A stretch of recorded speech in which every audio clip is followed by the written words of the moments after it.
in what year did you originally get interested in UFOs? And well, Mad Painter here, both here with you. So go ahead. Edward Ruppelt's, Captain Edward Ruppelt, the report on UFOs. That's the book that I read, and that got me interested. In fact, what got me interested was it seemed that in the early 50s they were real close to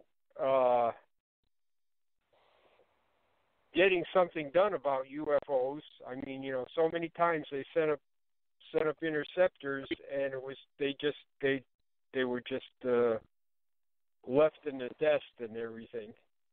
So I found that very interesting. So as I started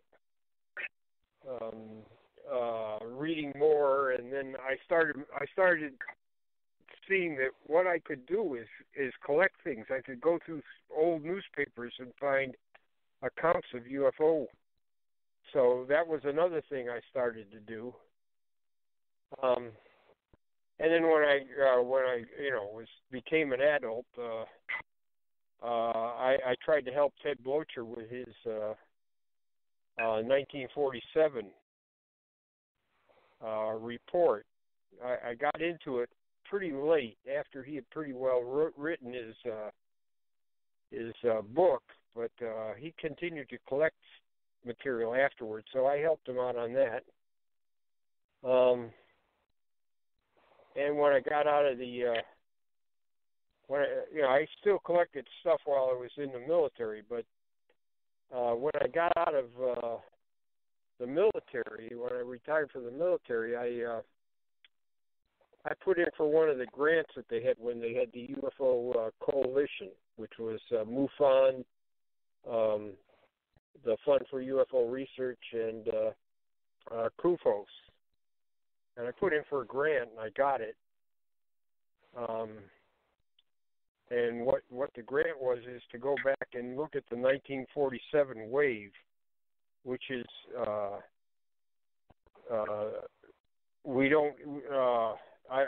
Blocher pretty well got an idea about how big it was because he had 850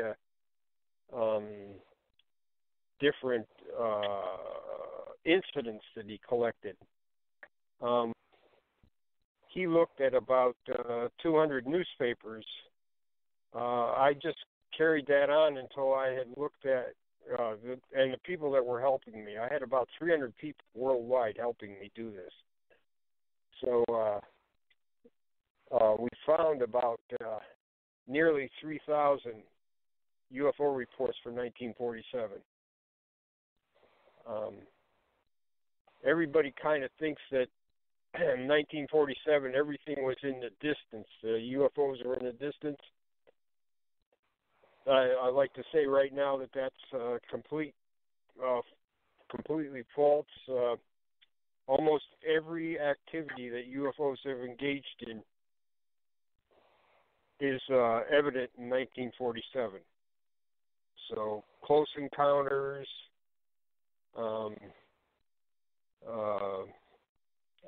electromagnetic effects, radar cases. So it's and so that was my project, and it wasn't just 1947. I had tried to collect material from 1900 to 1965. I use 65 is because there was a lot of. I used 1965 because that was when a lot of people got clipping services. So I didn't feel like it was necessary to look at the newspapers after 65. And boy, was I wrong. Wow. Now that we can call old newspapers up on the internet, I visited 50 different states and Canadian provinces, in my research. I probably went to about 125 different archives, state libraries, university libraries, state historical societies. So it's quite a project. And then on my website, I've went ahead and on Project 47, I've got 1947. I've gone ahead and put in some of the findings, and I continue to do that. And there's a lot of things. Very interested in the Second World War. You might say the Foo Fighters, but that was just one aspect of UFOs during World War II, and they were seen everywhere in the United States and out of the on the war fronts. So it's quite a historical march through time. Well, where do we get started? Since most people go back to the Foo Fighters, and what you're talking about, I guess, was the original Project Blue Book, or that before that with NICAP. And is it Donald Kehoe, Keyhoe, and Ruppelt? Can you give us some names of the first people that you got interested in? Well, I was interested in. I read Keogh's books, all of his books. I never met him, but I did visit NICAP 15 times, and sometimes I stayed down there for 2 or 3 weeks at a time doing volunteer work. Things that nobody else liked to do, like filing cases and things like that. So that was. Sorry. Yeah, Hello? that was. Yeah, I'm on the radio. So that was one of. That was one of the things. So I met Richard Hall down there, and Isabel Davis. She was like my mentor. She had been in civilian saucer intelligence in New York, and then she went to work for NICAP. Wow. So. What a lady, huh? Yeah. She was quite a gal, and well, I met Dr. McDonald a couple of times down there, and he. One of the reasons he came to Washington, D.C. was to talk to Isabel, because he had great respect for the amount of knowledge she had.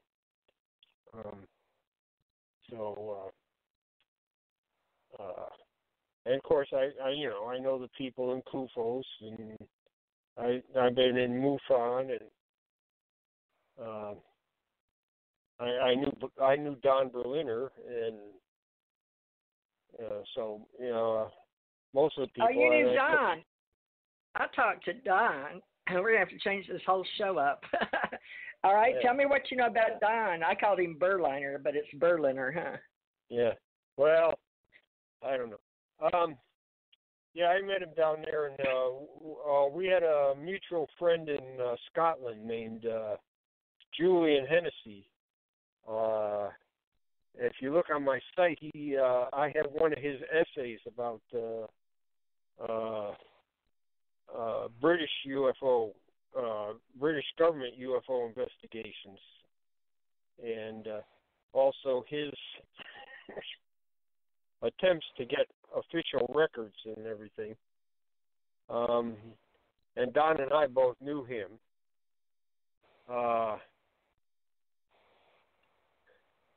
So he helped me out with a few Foo Fighter reports that he had collected over the years. Since he's an aviation writer, He has a lot of aviation people that he knows. One of the guys that he knew was Sergeant Ed Clark in the Second World War. Yeah. He was a reporter for Stars and Stripes. I mean, he's a wow. Okay, so That's old. So he got interested when he heard about Foo Fighters. He went right over to the 415th Night Fighter Squadron, which were the guys that had started to report them. They got in the newspapers because of them, and he interviewed everybody. And then that's been around since 1861, right? The owner of Defense Media Activity, 1861, out of Washington, D.C. That Stars and Stripes. And that's where we were supposed to report anything, or they only wanted, when I was in the 80s, they wanted us, anything to go through their own media, right? They didn't want you remember when you were in uniform, they didn't want you talking to the press? Was that the way it was in your time? Right, but Stars and Stripes, it's still published, but it was, it was the soldiers' newspaper. Right. Okay. So, like I say, on Christmas Eve, 1944, he went up with one of the night fighters, and on his way back to the base, he saw a UFO or a Foo Fighter, and it was red, and he couldn't write anything about it till after he got out of the military. But he did write about his night with the night fighters. He did write about his flying with the fighter pilot, but he didn't mention the Foo Fighters until he got out of the military. Well, could you help us, Ahmad? I want you to jump in here. Ahmad's my co-producer, co-host, and he was in the Navy back before I was during Vietnam. But Jan, this is so special to have you show up like this. I'm sorry for the last 2 days we couldn't get in touch with each other through this communication, but I guess the universe finally wanted. I don't know where Dr. Bruce is. I hope his health is okay because he had committed to tonight. So, folks, this is Jan Aldrich, not Dr. Bruce Maccabee tonight, but they were friends, and they're covering the ACO Allied Command for us and the UFO Association history, as he was also a ufologist and investigator. We're going all the way back to 1861 when the Stars and Stripes started, and we'll give you a little history on that. But like you said, that was I guess you could say the Patriots, the military men's paper. But this is Jan Aldrich, and he was born in Ohio, raised in Connecticut. Jan, give us a timeline. When were you born, and when did you get into the military? Well, I was born in the 40s, and I went into the military in 1967. And the reason I'm alive is because the Pueblo happened. The North Koreans seized a Navy ship, intelligence gathering ship called the Pueblo. And because of that, I went to Korea instead of going to Vietnam. So. You got lucky. So I would have been there in Vietnam right during all the real hot times. But since the North Koreans went and seized the Pueblo, I went to Korea. Of course, for a while there, they thought that Korea was going to break out too. When you see sergeant majors throwing sandbags, you know that something serious is going on. Wow. Yeah.